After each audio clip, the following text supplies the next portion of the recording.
30 years ago in 1992, when I was member of the House of Reps. These gentlemen were my colleagues in the House 30 years ago. And when I was Minister of Defense and so on and so forth, even when I was in NDDC and when I was in the Constitutional Conference. So we are so happy and thankful to Almighty God for sparing our lives and of course with good health to continue to work for Nigerians. Okay. So thank you very much. Okay, sir. As the former governor of Kano State, you served also as a former senator of the Federal Republic, former Minister of Defense. Sir, what informed your decision to contest for the presidential seat under the NNPP party in Nigeria? You know, many people will answer question, with question. What else will you want me to contest? I contested everything. You know, in the last 30 years, I contested 18 elections. I won 15, I lost 3. I lost 1 as a sitting governor in 2003. I lost 1 in Lagos when I contested with Buhari.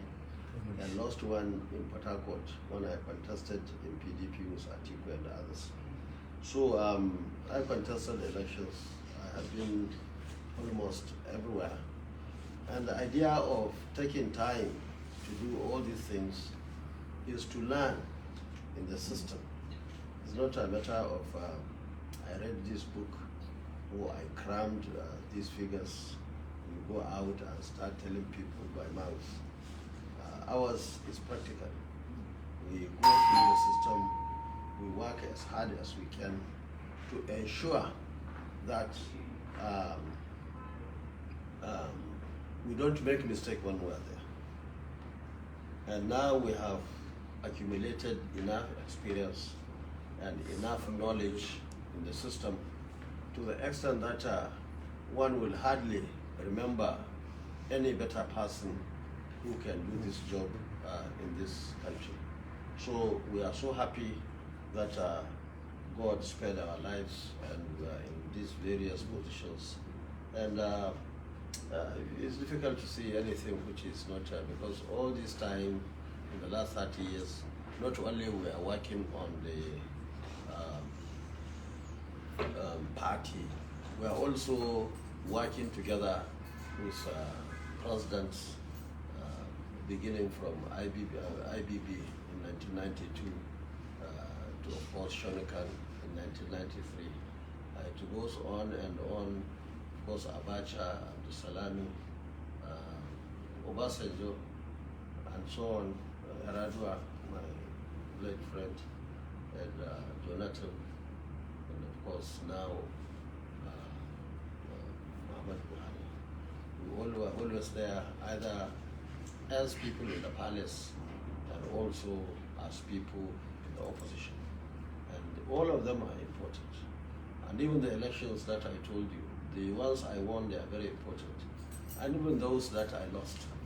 Because any politician who only being winning election without losing, he shouldn't be in a hurry to call himself a complete politician. And even vice versa, if you are just losing and losing, you only know how to manage failure.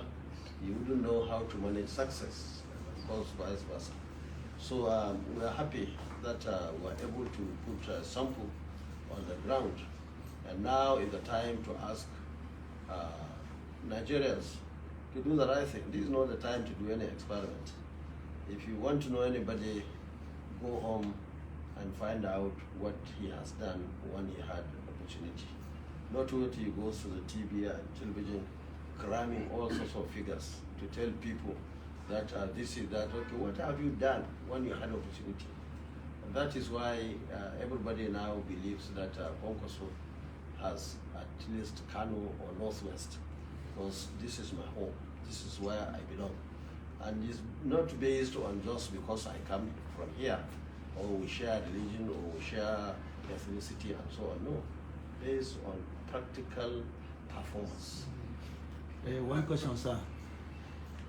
As Your Excellency, what are your plans for youth, education and security in the country?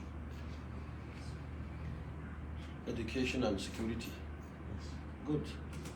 Well, I think most people know me as Mr. Education in our political cycle and even outside.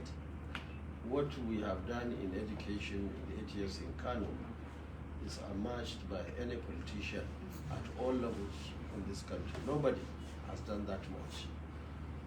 In fact, we established two universities, Kano University of Science and Technology, and certainly the Northwest University. And the idea of Northwest University is to bring all of us together, bring Northwest together, because we have to do whatever we can to integrate people, to come together.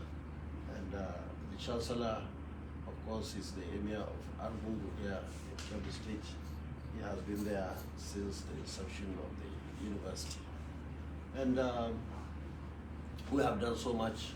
Education in Kano was free over the years. I was governor, and everybody, no child of school age during our time that did not go to school or did not have a space. When I say space, I mean a seat, a chair, or a desk in his village or in his town.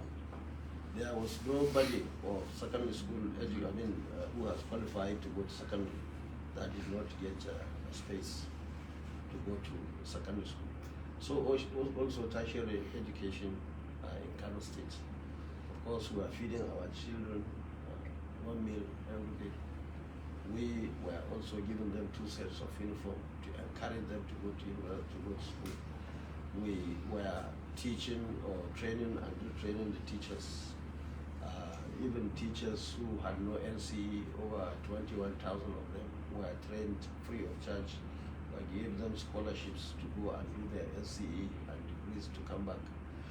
And we encourage parents to send their children to school.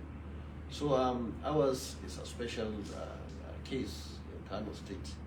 And of course, I'm sure you know our foreign sponsorship that we sent so many young men and women all over the world, 14 countries. At that time, we sent over 3,000 abroad to 14 countries. And all of them are back now. And they are the backbone of Kwankwaso today.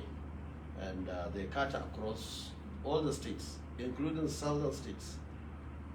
Because in Kano, we were not sponsoring what some people call indigenous. We were sponsoring people who are residents in Kano. And all tribes benefited. And I'm so happy that even yesterday I had so many of them who came to appreciate what we have done to them, and also assured us that they are our ambassadors here in Kebbi State. And we have done so much in education, especially in the private universities. We selected some universities in addition to our own. We selected private universities, especially Al-Kalam University in Katsina.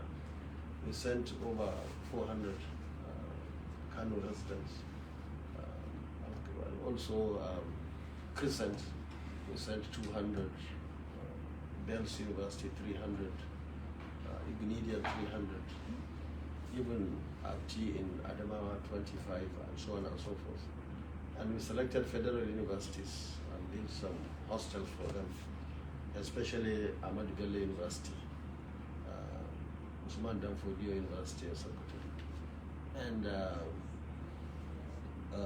even the Al-Kalam University itself, Maiduguri. We built 300-bed hostels for them free of charge to encourage them to admit our students. I'm so happy. 2 years before I left Kano, even my local universities were complaining that they had no Kano indigenous to admit. So that's education. And we are not only doing that, we also encourage them to get a job. I remember when my foundation, Kwankwaso Foundation, sent 370 after the 2019 election to study abroad.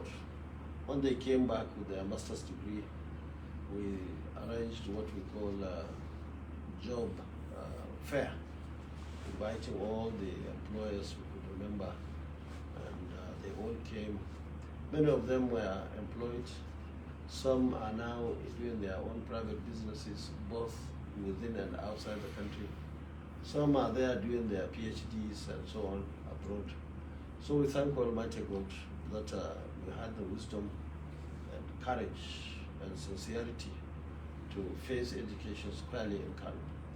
And now it's a history that is working for us. For the jobs, of course, the basic thing, have the education, good education, and so on and so forth. So I'm so happy that we're able to do so much over the years in this country. Just for a second. Liti,